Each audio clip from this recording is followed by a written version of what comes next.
Hello and welcome friends, स्वागत है आप सभी का YouTube channel Masters in Ethical hacking में। दोस्तों आज हम जानेंगे पाइथन्स के मॉड्यूल्स के बारे में। लास्ट के वीडियो में मॉड्यूल्स, यूजर डिफाइंड मॉड्यूल्स और इनबिल्ट मॉड्यूल्स के बारे में मैंने आपको बताया था, और आज हम जानेंगे इनबिल्ट मॉड्यूल्स के बारे में। इनबिल्ट मॉड्यूल्स क्या होते हैं, उनका इस्तेमाल कैसे किया जाता है, कैसे हम देखेंगे इनबिल्ट जो मॉड्यूल्स हैं उनके बारे में इंफॉर्मेशंस, और बहुत सारी चीज़ें, उन फंक्शंस को हम यूज़ कैसे करेंगे, बहुत सारी चीज़ें आज हम प्रैक्टिकली जानने वाले हैं। फ्रेंड्स, जो लोग ethical hacking, penetration testing, cyber security, forensic ऐसे फील्ड्स में अपना फ्यूचर बनाना चाहते हैं, उन लोगों के लिए बहुत ही बेहतरीन ऑप्शन है YouTube channel Masters in Ethical hacking. आपको यहाँ पे डेली और लेटेस्ट इन्फॉर्मेशंस मिलती हैं इन सारी चीज़ों के बारे में। होप सो बहुत इन्फॉर्मेटिव ये जो इन्फॉर्मेशंस हैं आपको यहाँ पे मिलती रहेंगी आगे भी। तो फ्रेंड्स, जिन लोगों ने अब तक चैनल को सब्सक्राइब नहीं किया है वो सब्सक्राइब करें, नोटिफिकेशन आइकन को दबाएं ताकि आपको लेटेस्ट वीडियोस के बारे में इन्फॉर्मेशंस मिलती रहे। इस साइट पे डेली आपको ये जो वीडियोस हैं मिलते रहते हैं। चलिए फ्रेंड्स, शुरू करते हैं आज के इस प्रैक्टिकल सेशन के साथ। तो फ्रेंड्स, ये चीज़ें क्या है, मॉड्यूल्स क्या है, इसका कैसे इस्तेमाल किया जाता है, अगर आप इसके बारे में जानना चाहते हैं तो इसका पाइथन की सीरीज़ का लास्ट वीडियो देखिए ताकि आप इस वीडियो को भी अच्छी तरह समझ सकें।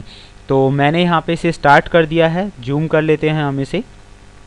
सो फ्रेंड्स, सबसे पहले आज हम जानेंगे इनबिल्ट मॉड्यूल के बारे में इंफॉर्मेशन कैसे लें। तो यूज़र डिफाइंड मॉड्यूल्स कैसे क्या होते हैं, कैसे बनाए जाते हैं, वो मैंने आपको लास्ट की वीडियो में बताया था। और आज हम जानते हैं कि इनबिल्ट मॉड्यूल के बारे में कैसे जानें। तो फ्रेंड्स, अगर इसकी इनबिल्ट मॉड्यूल के बारे में आपको इन्फॉर्मेशन चाहिए तो आपको यहाँ लिखना होगा हेल्प, और इन्वर्टेड कॉमास के अंदर आपको लिखना है यहाँ पे मॉड्यूल्स, और एंटर कर दीजिए। तो पाइथन के जितने भी इनबिल्ट मॉड्यूल्स होंगे उनकी इन्फॉर्मेशन आपके सामने आ जाएगी। तो फ्रेंड्स, ये हैं पाइथन के इनबिल्ट मॉड्यूल्स जिनका हम आगे इस्तेमाल करेंगे। तो फ्रेंड्स, अब हम इसे आगे बढ़ाते हैं। तो फाइल में गए हम, न्यू फाइल पे। देन अब इनमें से किसी भी मॉड्यूल का अगर आप इस्तेमाल करना चाहते हैं तो वो कैसे करेंगे। तो सबसे पहले मैं आपको बता देता हूँ एक मॉड्यूल का यूज़ करके। इसमें एक मॉड्यूल है रैंडम, तो हम उसका यूज़ कर रहे हैं, तो मैंने इंपोर्ट कर लिया है रैंडम को। तो फ्रेंड्स, इंपोर्ट करने से वो जो मॉड्यूल है वो इंपोर्ट हो चुका है। अब आप उसकी प्रॉपर्टी का इस्तेमाल कर सकते हैं, यानी कि रैंडम जो प्रॉपर्टीज़ है, वर्ड्स को रैंडम दिखाने के लिए हम इसका इस्तेमाल करते हैं, तो हम उसे यूज़ कर सकते हैं। मैंने यहाँ लिखा फॉर आई इन रेंज, यानी हमने यहाँ पे रेंज डिफाइन कर दी है कि हमें 10 कैरेक्टर्स 10 वैल्यूज़ देखनी है। अब हम यहाँ पे प्रिंट कर रहे हैं, और मैं उस फंक्शन जो कि मॉड्यूल है प्री डिफाइन उसका यूज़ कर रहा हूँ। उसकी एक प्रॉपर्टी है जिसका नाम है रेंज, और हमने यहाँ पे रेंज दे दी है कि 25 तक या 30 तक, जो भी आप देखें, 1 से लेके 30 तक की रेंज हमें दिखाए वो। आप फाइल को सेव कर दीजिए। आप फाइल को सेव किसी भी नाम से कर सकते हैं। यहाँ पे मैंने यहाँ पे लिख दिया है रैंडम, मैंने यहाँ पे लिख दिया है रैन, और सेव कर दिया मैंने यहाँ पे रैन के नाम से। अब हम इसे रन कर लेते हैं, रन मॉड्यूल्स, और रन करने के बाद आप देखेंगे उसका जो मॉड्यूल है वो रन हो चुका है। हियर इज़ द प्रॉपर्टीज़, और हमने लिखा था वहाँ पे 10, तो 10 वैल्यूज़ को दिखाएगा। आप देख सकते हैं यहाँ पे 3, 4, 5, 6, 7, 8, 9, 10, तो 10 वैल्यूज़ को ये हमें शो कर रहा है। दैट 10 की 10 रैंडम वैल्यूज़ हैं। तो ये हमारा पहला प्रोग्राम था। अब हम चलेंगे नेक्स्ट टॉपिक पे। फ्रेंड्स, उसके बाद हम बात करेंगे ये तो था हमारा इंपोर्ट करने का प्रोसीजर। अब हम जानते हैं इसकी दूसरी प्रॉपर्टीज़ के बारे में। आप एक साथ चाहें तो दो या 3 या उससे भी ज़्यादा रैंडम वर्ड्स, उससे भी ज़्यादा मॉड्यूल्स का इस्तेमाल कर सकते हैं। जैसे कि मैं आपको दिखाता हूँ, मैंने यहाँ पे मैथ एक और जो इनबिल्ट मॉड्यूल है उसे यूज़ कर लिया है, और मैंने इसकी जो प्रॉपर्टी है, मैंने यहाँ लिखा प्रिंट मैथ, और मैथमेटिकल फंक्शन होता है पाई, तो मैंने यहाँ लिख दिया मैथ डॉट पाई। तो इसका मतलब क्या है फ्रेंड्स, जो मैथमेटिकल प्रॉपर्टी है इसकी, पाई की जो वैल्यू है वो भी हमें शो करेगा। हम इसे रन करके देख लेते एक बार। मैंने इसे किया रन, एंड रन करने के बाद आप देख सकते हैं यहाँ पाई की वैल्यू भी दिखा रहा है हमें, और नीचे रैंडम वर्ड्स भी हमें शो कर रहा है। तो फ्रेंड्स, ये था हमारा सेकंड की यूज़र डिफाइन इनबिल्ट जो मॉड्यूल्स होते हैं उनका इस्तेमाल कैसे किया जाता है। अब मैं आपको बताऊंगा कि इनबिल्ट जो मॉड्यूल्स हैं उनमें अगर आप नाम चेंज करना चाहें तो कर सकते हैं, बहुत आसान है। तो इसे थोड़ा कॉम्प्लिकेटेड ना बनाते हुए ईजी कर लेते हैं। मैंने यहाँ पे लिखा इम्पोर्ट मैथ, मैंने मैथ की जो प्रॉपर्टी है उसे इम्पोर्ट कर लिया। अब बात आ रही है उसका नाम चेंज करने की, तो आपको यूज़ करना होगा एज फंक्शन, और मैंने मैथ को चेंज कर दिया है MEH, masters in Ethical hacking में। अब आप जो भी प्रिंट कराना चाहेंगे तो मैंने यहाँ प्रिंट करा दिया है मैथ की जो वैल्यू है यहाँ पे लिखा मैंने MEH, क्योंकि अब हम मैथ यूज़ नहीं करेंगे, MEH यूज़ करेंगे। तो MEH डॉट पाई मैंने यहाँ पे लिखा, तो पाई की जो वैल्यू है वो हमें मिलेगी। देखते हैं, मैंने फाइल को कर दिया सेव और उसके बाद हम इसे कर देते हैं रन। तो फ्रेंड्स अब आप देखेंगे कि अगर प्रोग्राम रन हो चुका है, आप देख सकते हैं यहाँ प्रोग्राम रन हो चुका है। रन हो चुका है तो मतलब कि वो जो नाम है वो चेंज हो चुका है, मैथ का जो नाम था वो चेंज हो चुका है।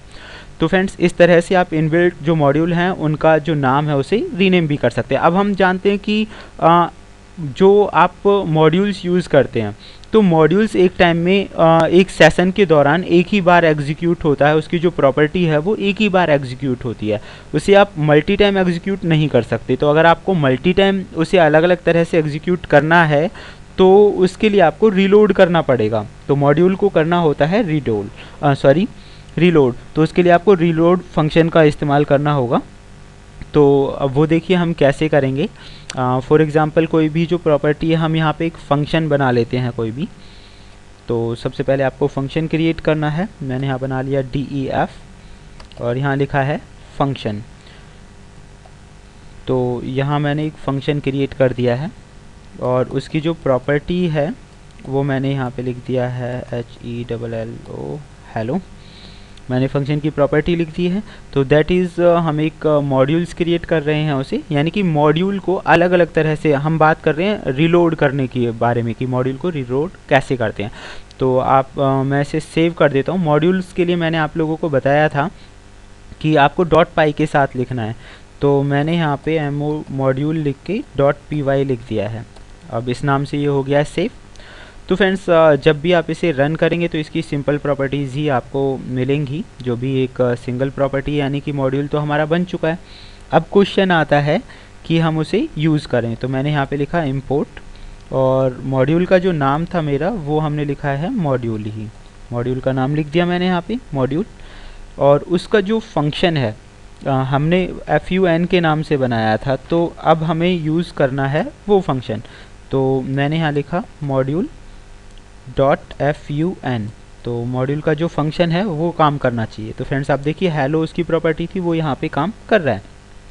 अच्छा, अब ये जो मॉड्यूल हमने क्रिएट किया है इसमें थोड़ा चेंजमेंट कर देते हैं। तो मैंने यहाँ लिखा इस प्रॉपर्टी को चेंज करके मैंने यहाँ लिख दिया welcome to Masters in Ethical Hacking. तो मैंने यहाँ इसकी जो प्रॉपर्टी है वो चेंज कर दी और प्रॉपर्टी चेंज करने के बाद आपको अगेन वही फाइल को सेव करना है। सेव करने के बाद अब हम इसे देखते हैं कि ये जो प्रॉपर्टी है ये काम करती है या नहीं। तो मैंने यहाँ पे लिखा मॉड्यूल .FUN और एंटर कर दिया। तो आप देखेंगे पुरानी जो प्रॉपर्टी है उसे ही हमें दिखा रहा है, जबकि हम इसकी प्रॉपर्टी को बदल चुके हैं और सेव भी मैंने उसे कर दिया है। तो फ्रेंड्स ऐसी सिचुएशन के लिए आपको करना होगा रीलोड। तो अब हम मॉड्यूल को रीलोड कैसे करेंगे, इसके फंक्शन को हम रीलोड कैसे करते हैं। तो फ्रेंड्स उसके लिए आपको लिखना होगा यहाँ पे रीलोड करने के लिए अगेन मैंने लिखा इम्पोर्ट और यहाँ पे मॉड्यूल को इम्पोर्ट किया मैंने यहाँ। तो एक ही सेशन, फ्रेंड्स आपको जो समझने वाली चीज़ है वो ये है कि एक ही सेशन के दौरान आप एक ही मॉड्यूल की अलग अलग प्रॉपर्टीज़ को एग्जीक्यूट नहीं कर सकते। उसके लिए आपको दूसरे सेशन की ज़रूरत होगी। लेकिन अगर आप एक ही सेशन में उसकी अलग प्रॉपर्टीज़ का यूज़ देखना चाहते हैं तो उसके लिए आपको करना होगा रीलोड। तो मैं यहाँ लिख देता हूँ मॉड्यूल इक्वल टू रीलोड, ये है रीलोड की जो प्रॉपर्टी है वो। और अब उसके बाद आपको लिखना है आप जो मॉड्यूल का नाम है वो। तो ये यहाँ पे रीलोड हो चुका है। अब हम इसकी प्रॉपर्टी को यूज़ कर सकते हैं। तो मैंने लिखा यहाँ पे मॉड्यूल .FUN और अब मैं इसे रन कर देता हूँ। तो अब देखिए welcome to Masters in Ethical Hacking वो हमें शो करा रहा है। तो फ्रेंड्स अगर एक ही सेशन के दौरान आपको मॉड्यूल की प्रॉपर्टीज़ को यूज़ करना है तो उसके लिए आपको मॉड्यूल को करना होगा रीलोड। तो फ्रेंड्स आज हमने जाना कि इनबिल्ट जो फंक्शन है उसका इस्तेमाल कैसे किया जाता है, इनबिल्ट फंक्शंस का, और कैसे हम यूज़ कर सकते हैं। अच्छा, एक टॉपिक और रह गया है वो मैं आपको बता देता हूँ कि मॉड्यूल का नेम कैसे चेंज करें। तो how to change the name of module, जो कि हमने लास्ट टाइम बताया था सेम वैसे ही है। इनबिल्ट मॉड्यूल का भी नेम वैसे ही चेंज हो जाता है। आपको एज फंक्शन का यूज़ करना होगा। इम्पोर्ट, आप अपने मॉड्यूल का नाम दीजिए, इम्पोर्ट मॉड्यूल एज, जिस नाम के साथ आप चेंज करना चाहते हैं उस नाम से वो चेंज हो जाएगा। तो फ्रेंड्स, ये थी हमारी पाइथन की क्लास मॉड्यूल्स से लेकर। अगर आपके माइंड में कोई क्वेश्चंस हैं तो कमेंट बॉक्स में लिखिए, हम कोशिश करेंगे उन्हें सॉल्व करने के लिए। अगर आप चाहते हैं ऐसे ही बेहतरीन वीडियोज़ आपको मिलते रहें तो देखते रहिए YouTube channel Masters in Ethical Hacking. Thank you, good bye.